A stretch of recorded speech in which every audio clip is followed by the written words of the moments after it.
Hi everybody, welcome back. This is episode 2 of I Tried Following a Tutorial, and this one is called I Tried Following a Alfonso Dunn tutorial. Tutorial? Tutorial? Do people really say tutorial? Tutorial. That's really weird. I never figured out why it's so pronounced. It's pronounced so weird. But this is gonna be skewed to just my best drawings that I've ever done using his channel, and this is actually a drawing of him drawing an MC Escher drawing. So it's like a drawing of a drawing of a drawing, and yeah, this drawingception, whatever. Very funny, but because we never seen the actual photo, we don't know what it's supposed to look like. So we just have a representation of what it's supposed to look like. But that's that. This is a drawing that I was only able to make because of his channel, and that's because I rarely do portraits, and I have a lot of really bad portraits.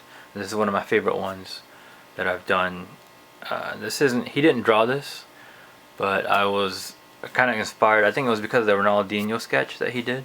I did that, and there's more stuff, so I just want to show you guys this really quick right off the bat. Is a World War I plane, maybe, I think, and it's because of his reflections in the water.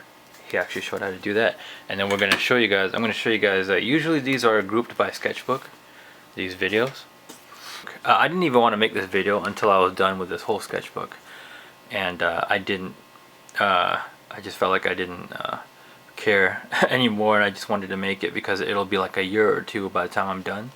This is blind contour drawing, and this sketchbook, I want to introduce it to you guys. It is every single video Alfonso Dunn has ever made. I'll try to practice every single one because I love his style, and I love drawing on pen and paper.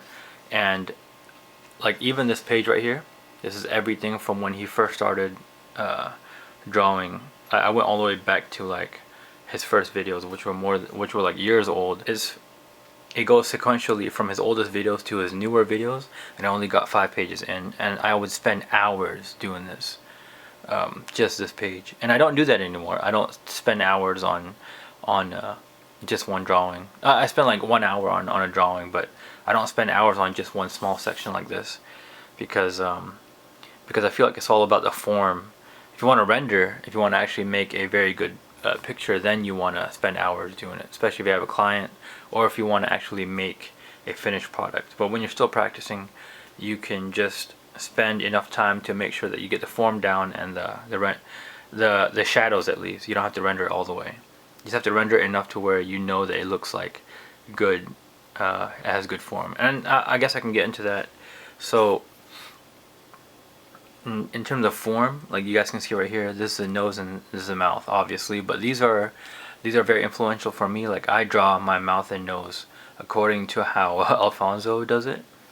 I mean, of course not in my anime drawings, but I learned a lot about the nose and from him, and like lips and stuff like that, and especially teeth, because when you're drawing teeth on pen and paper, I'll show you guys that later, sometimes it looks like you're always drawing buck teeth because there's like a line down the middle and you're not supposed to put that line in.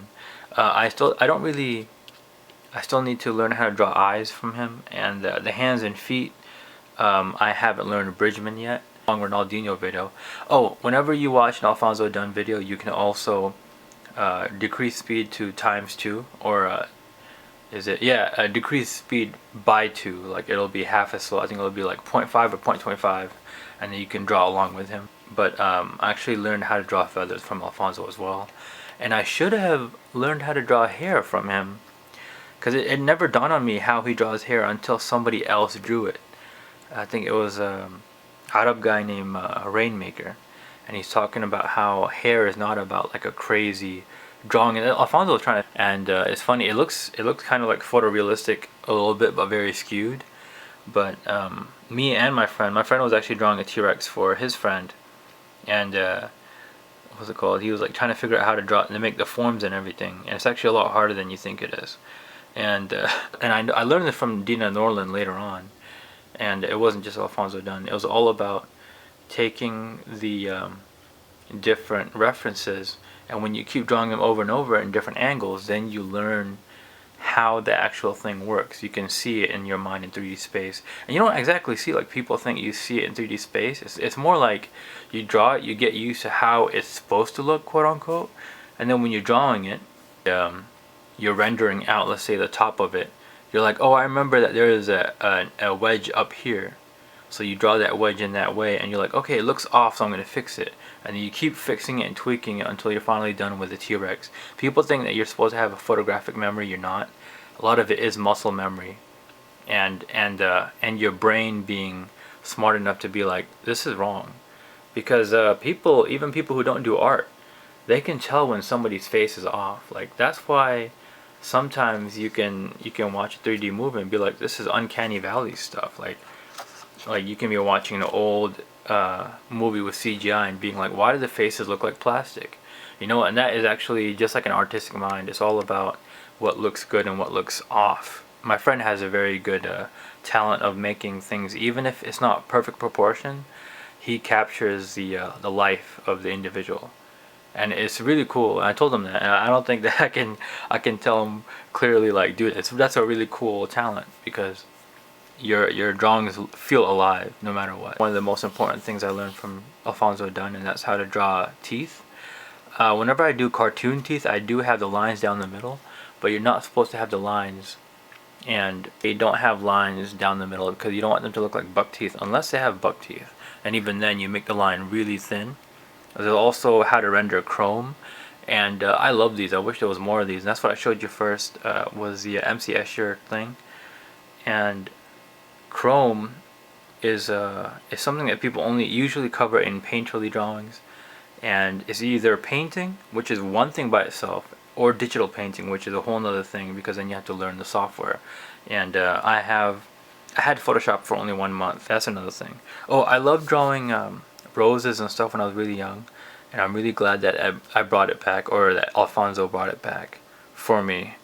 And he was rendering these really well as well. And I drew this one wrong. This one's okay, and I didn't know until Scott Robertson showed, but perspective is important, and it's bigger on your side because this is closer to you, and on the far side it'll be shorter. These petals will be shorter. So, and I didn't learn that from Alfonso at first, because Alfonso's really good and I was really noobish at that point. Another problem, boy. More tulip drawing, more flowers, and this is going to be the end of the sketchbook, this last page right here. And I stopped doing it, and it was actually because I was a perfectionist and I didn't want to continue. I actually have a Lamborghini sketchbook that I never finished, even though after that, like years later, I had another Lamborghini sketchbook which I was like, I'm just going to practice in this one, and I finished that so fast.